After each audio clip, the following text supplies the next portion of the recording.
शहर के आखिरी छोर पर एक पुराना जर्जर सा मकान खड़ा था। ऐसा मकान जिसे देखकर दिन में भी लोग रास्ता बदल लेते थे। दीवारों पर सीलन की मोटी परत, खिड़कियों के शीशे टूटे हुए और दरवाजा हमेशा आधा खुला रहता था, जैसे किसी ने जानबूझकर उसे बंद ही न किया हो। मोहल्ले के लोग उस घर को नाम से नहीं बुलाते थे, बस कहते थे वो घर। कहते थे उस घर में एक जमाने में एक खुशहाल परिवार रहता था, मां, बाप और उनका एक छोटा सा बेटा। लेकिन एक रात ऐसी आई कि सुबह होने से पहले सब कुछ खत्म हो गया। मां बाप की मौत के बाद घर से हर रात आवाजें आने लगी, कभी रोने की, कभी किसी के चीखने की और कभी ऐसे कदमों की जैसे कोई अंधेरे में चल रहा हो। सबसे डरावनी बात यह थी कि आवाजें हर रात ठीक 12 बजे शुरू होती थी। राघव इस शहर में नया आया था, नौकरी नई थी, पैसे कम थे और रहने के लिए सस्ता मकान चाहिए था। जब दलाल उसे उस घर के सामने लाया तो राघव ने पहली नजर में ही मना कर दिया।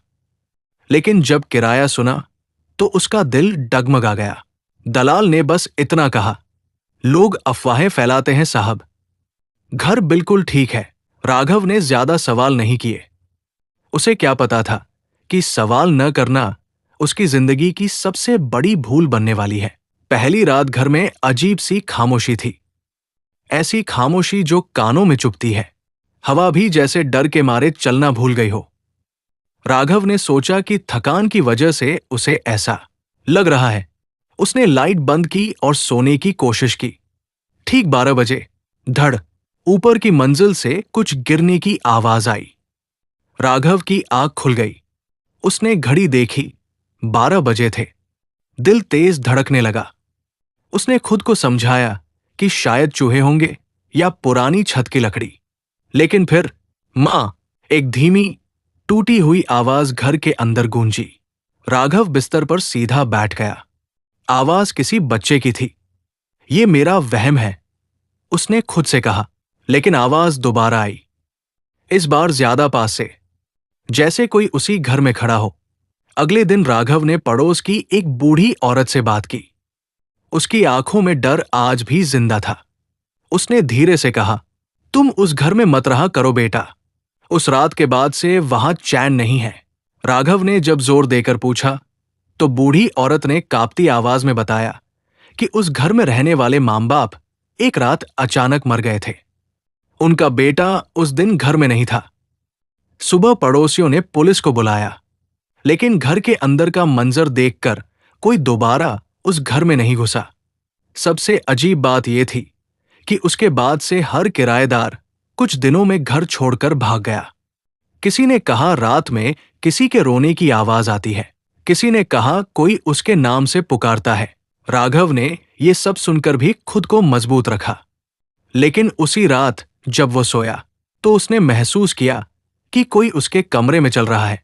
फर्श की चरचर आवाज, धीमी सांसों की आहट। उसने आंखें खोलनी चाहीं, लेकिन शरीर जैसे पत्थर बन चुका था।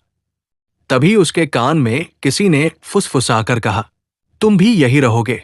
उस रात राघव को पहली बार एहसास हुआ कि वो घर खाली नहीं है। अगर आपको ये कहानी डरावनी लग रही है और आप आगे का सच जानना चाहते हैं तो अभी रात के राज चैनल को सब्सक्राइब कीजिए, क्योंकि आगे जो होने वाला है वो इस घर के रहस्य को और भी खौफनाक बना देगा। उस रात के बाद राघव घर से निकल नहीं पाया। डर की वजह से नहीं, बल्कि इसलिए कि जैसे कोई ताकत उसे जाने ही नहीं दे रही थी। सुबह जब वो दरवाजा खोलकर बाहर निकलना चाहता तो ताला अपने आप बंद मिल जाता। खिड़कियां जो रात में खुली होती, दिन में पत्थर की तरह जमी रहती। उसे धीरे धीरे एहसास होने लगा कि वो अब सिर्फ उस घर में रह नहीं रहा, बल्कि उस घर का हिस्सा बनता जा रहा है। तीसरी रात को घर का माहौल और भी भारी हो गया। हवा में एक अजीब सी बदबू थी, जैसे पुरानी नमी और किसी दबे हुए दर्द की गंध। दीवारों से हल्की हल्की आवाजें आ रही थी, जैसे कोई अंदर से खरोंच रहा हो। राघव ने हिम्मत करके ऊपर की मंजिल पर जाने का फैसला किया, जहां वो अब तक कभी नहीं गया था। सीढ़ियां चढ़ते समय हर कदम पर ऐसा लग रहा था जैसे कोई पीछे खड़ा उसे देख रहा हो। ऊपर का कमरा अंधेरे में डूबा हुआ था। अचानक बल्ब अपने आप जल उठा। सामने की दीवार पर बच्चों की ड्राइंग बनी हुई थी। सूरज, घर, मां बाप और एक छोटा बच्चा। लेकिन उन तस्वीरों में सबके चेहरे बिगड़े हुए थे, आंखें काली और मुंह टेढ़े। सबसे डरावनी बात यह थी कि मां बाप की तस्वीर पर लाल रंग से कुछ लिखा हुआ था, जैसे किसी बच्चे ने गुस्से में दीवार को रेत कर लिखा हो। तभी पीछे से किसी बच्चे की हंसी सुनाई दी। हंसी, लेकिन खुशी की नहीं, दर्द से भरी हुई। राघव ने जैसे ही पलटकर देखा, कोने में एक छोटा सा साया खड़ा था। उसका चेहरा साफ नहीं दिख रहा था, लेकिन वो आंखें सीधे राघव की आत्मा में झांक रही थी। बच्चा धीरे धीरे उसकी तरफ बढ़ा और बोलने लगा। उसकी आवाज में मासूमियत नहीं, बल्कि सालों से दबा हुआ गुस्सा था। उसने बताया कि उस घर में झगड़े रोज होते थे, चीखे, दरवाजे पटकने की आवाजें और हर रात डर। एक रात झगड़ा इतना बढ़ गया कि घर की दीवारों ने सब कुछ देख लिया, सब कुछ सुन लिया। बच्चा उस रात घर से भाग गया था, लेकिन जब वापस लौटा तो सब कुछ खत्म हो चुका था। मां बाप तो चले गए, लेकिन उनका दर्द, उनका पछतावा और उस बच्चे की बेबसी सब उसी घर में कैद हो गए।